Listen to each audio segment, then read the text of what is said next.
السلام علیکم ورحمۃ اللہ وبرکاتہ۔ محترم سامعین، آج کے ٹاپک میں ایک شرعی مسئلے کی وضاحت کرنا مقصود ہے۔ وہ مسئلہ یہ ہے کہ عورتوں اور مردوں کی نماز میں کیا فرق ہے،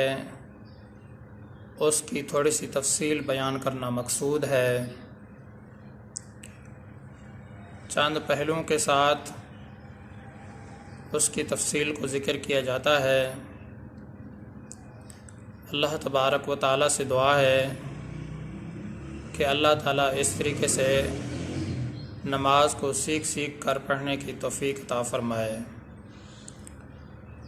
محترم سامعین، خواتین کو نماز شروع کرنے سے پہلے اس بات کا اطمینان کر لینا چاہیے کہ ان کے چہرے اور ان کے ہاتھ اور ان کے پاؤں کے علاوہ باقی جو جسم ہے پورا کا پورا وہ کپڑے سے ڈھکا ہوا ہونا چاہیے، کہ ان کے ہاتھ، ان کے پاؤں اور ان کے چہرے کے علاوہ باقی جو پورا جسم ہے کپڑے سے ڈھکا ہوا ہونا چاہیے۔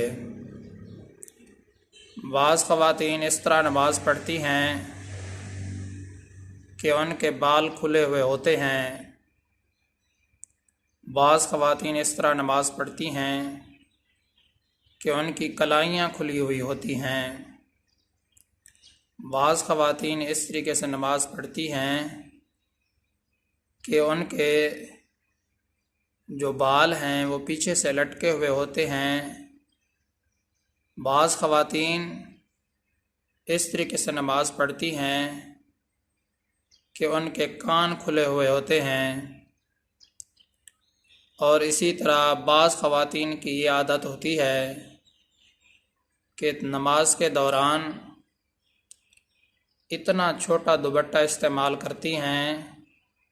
کہ پیچھے سے بال لٹکے ہوئے نظر آتے ہیں۔ یہ جتنے بھی طریقے آپ کے سامنے عرض کیے گئے ہیں یہ سب طریقے ناجائز ہیں۔ اگر نماز کے دوران عورتوں کے چہرے، ہاتھ اور پاؤں کے علاوہ پورے جسم میں سے کوئی عضو بھی چوتھائی کے برابر اتنی مقدار کھلا رہے کہ آپ 3 مرتبہ اطمینان کے ساتھ سبحان ربی العظیم کہہ سکتے ہیں، اتنی مقدار اگر آپ کے جسم میں سے کوئی عضو کھلا رہے چہرے، پاؤں اور ہاتھ کے علاوہ تو عورتوں کی نماز ہی نہیں ہوگی۔ لیکن اگر اس سے کم کھلا رہ جائے نماز تو ہو جائے گی لیکن گناہ پھر بھی ہوگا۔ تو اس لیے سب سے پہلے اس بات کا اطمینان کرنا چاہیے چہرے، پاؤں اور ہاتھ کے علاوہ پورا جو جسم ہے وہ کپڑے سے ڈھکا ہوا ہونا چاہیے۔ اگر کوئی بھی عضو چوتھائی کے برابر اتنی مقدار کھلا رہ گیا کہ 3 مرتبہ سبحان ربی العظیم کہا جا سکتا ہے اس دیر میں، تو پھر تو نماز ہی نہیں ہوگی۔ اگر اس سے کم مقدار کھلا رہ گیا نماز تو ہوگی لیکن پھر گنہگار ضرور ہوں گی۔ دوسری بات، عورتوں کا کمرے کے اندر نماز پڑھنا برآمدے کے اندر نماز پڑھنے سے افضل ہے، اور اسی طرح عورتوں کا برآمدے میں نماز پڑھنا صحن میں نماز پڑھنے سے افضل ہے۔ اور اسی طرح مردوں کو یہ حکم ہے کہ جب تکبیر تحریمہ کہیں تو اس وقت وہ اپنے ہاتھوں کو کانوں تک اٹھائیں، لیکن عورتوں کو یہ حکم نہیں ہے، بلکہ جب وہ تکبیر تحریمہ کہیں گی تو اس وقت وہ اپنے ہاتھوں کو کندھوں تک اٹھائیں گی، وہ بھی دوپٹے کے اندر ہی سے، ہاتھوں کو دوپٹے سے باہر نہیں نکالنا چاہیے کہ جب عورتیں تکبیر تحریمہ کہیں تو اس وقت کندھوں تک ہاتھ اٹھائیں، اور اسی طرح مرد جب ہاتھ باندھتے ہیں تو ناف کے نیچے باندھتے ہیں، لیکن عورتوں کو یہ حکم نہیں ہے۔ عورتیں سینے پر اس طریقے سے ہاتھ باندھیں کہ ان کا جو دایاں ہاتھ ہے، دائیں ہاتھ کی جو ہتھیلی ہے بائیں ہاتھ کی پشت کے اوپر رکھ دیں، سینے کے اوپر اس طریقے سے ہاتھ باندھیں کہ دائیں ہاتھ کی جو ہتھیلی ہے بائیں ہاتھ کی پشت کے اوپر رکھ دیں۔ اور اسی طرح جب رکوع میں جائیں تو مردوں کا طریقہ مختلف ہے کہ مردوں کو کیونکہ رکوع میں زیادہ جھکنا پڑتا ہے، کمر اور گردن بالکل سیدھ میں ہوتی ہے، لیکن عورتوں کو مردوں کے مقابلے میں کم جھکنا ہے، عورتوں کو مردوں کے مقابلے میں کم جھکنا چاہیے۔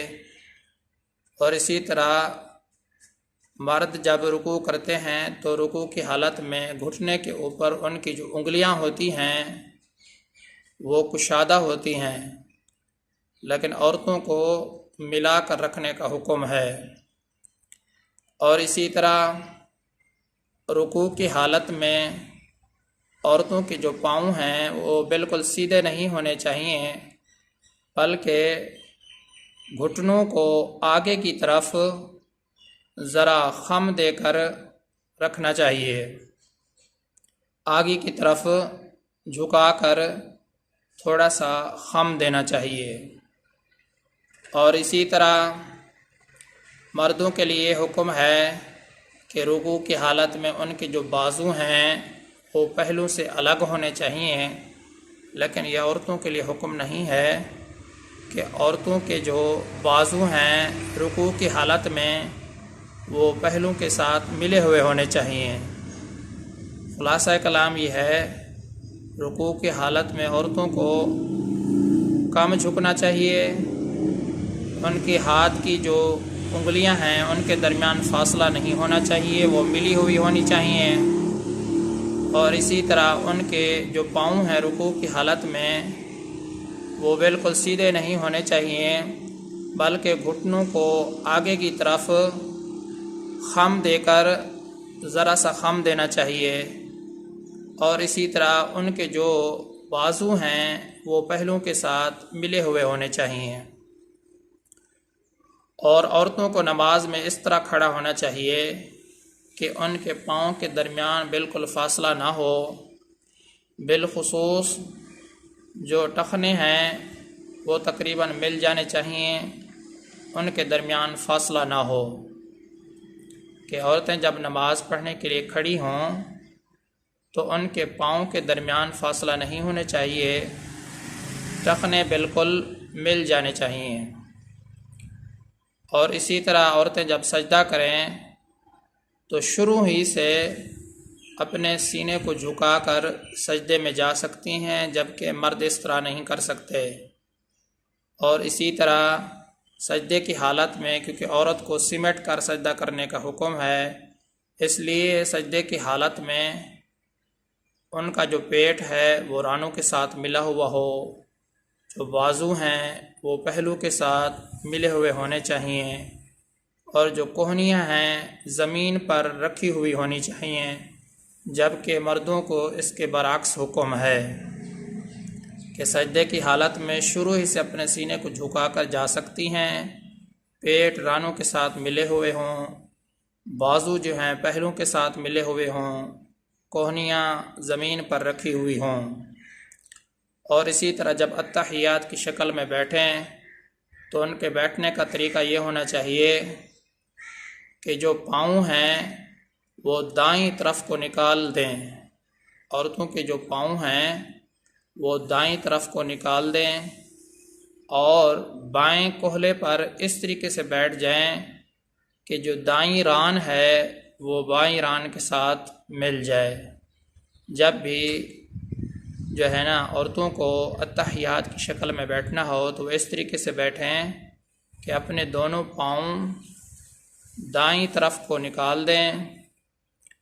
اور بائیں کولہے پر اس طرح بیٹھ جائیں کہ جو دائیں ران ہے وہ بائیں ران کے ساتھ مل جائے۔ تو یہ ہے ان کی اتحیات میں بیٹھنے کی کیفیت۔ اور اسی طرح مردوں کو یہ حکم ہے کہ رکوع کی حالت میں اپنی انگلیوں کو کشادہ رکھیں، سجدے کی حالت میں اپنی انگلیوں کو ملا کر رکھیں، اور نماز کے جو باقی افعال ہیں ان میں انگلیوں کو اپنی حالت پر چھوڑ دیں۔ یہ مردوں کے لیے حکم ہے، لیکن عورتوں کے لیے یہ حکم ہے کہ پوری نماز کے اندر ہر حالت میں اپنی انگلیوں کو ملا کر رکھیں،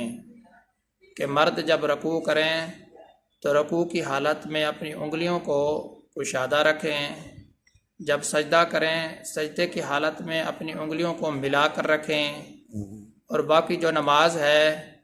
پوری نماز کے اندر اپنی انگلیوں کو اپنی حالت پر چھوڑ دیں۔ جبکہ لیے عورتوں کے لیے حکم ہے کہ پوری نماز میں ہر حالت میں اپنی انگلیوں کو ملا کر رکھیں۔ اور اسی طرح جو عورتیں ہیں ان کے لیے جماعت کرنا مکروہ ہے، عورتوں کو اکیلے نماز پڑھنا ہی بہتر ہے، مستحب ہے۔ لیکن اگر ان کے محرم افراد گھر میں جماعت کروا رہے ہوں تو ان کے ساتھ اگر وہ شامل ہو جائیں تو کوئی حرج کی بات نہیں ہے۔ لیکن یاد رہے اس حالت میں ان کو مردوں کے پیچھے کھڑا ہونا چاہیے، ان کے برابر کھڑا نہیں ہونا چاہیے۔ تو یہ چند باتیں تھیں جو آپ حضرات کے سامنے بیان کر دی ہیں کہ مردوں اور عورتوں کی نماز میں اس طریقے سے فرق ہے کہ شروع میں یہ اہتمام کرنا چاہیے کہ ان کا جو پورا جسم ہے وہ سارا کپڑے سے ڈھکا ہوا ہونا چاہیے، سوائے چہرے کے، سوائے ہاتھوں کے اور سوائے پاؤں کے۔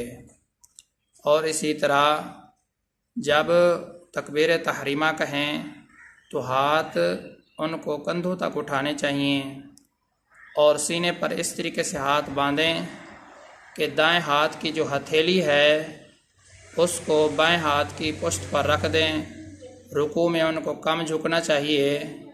پاؤں کو بالکل سیدھا نہیں رکھنا چاہیے، اور اسی طریقے سے ان کے جو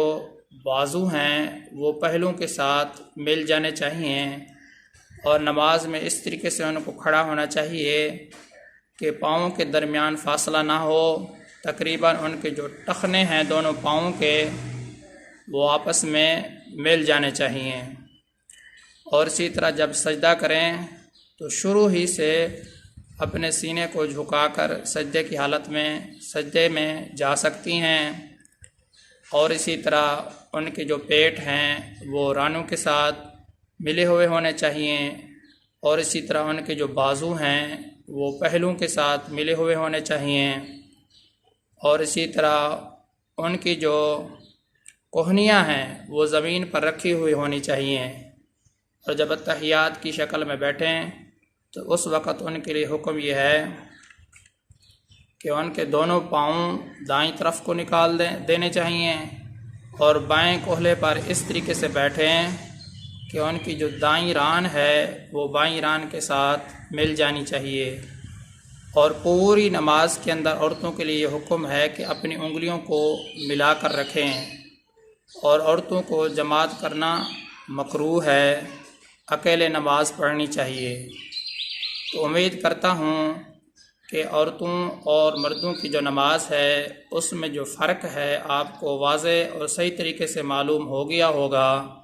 میں آپ سب کی دعاؤں کا طلبگار ہوں۔ محمد ثناء اللہ فاروق۔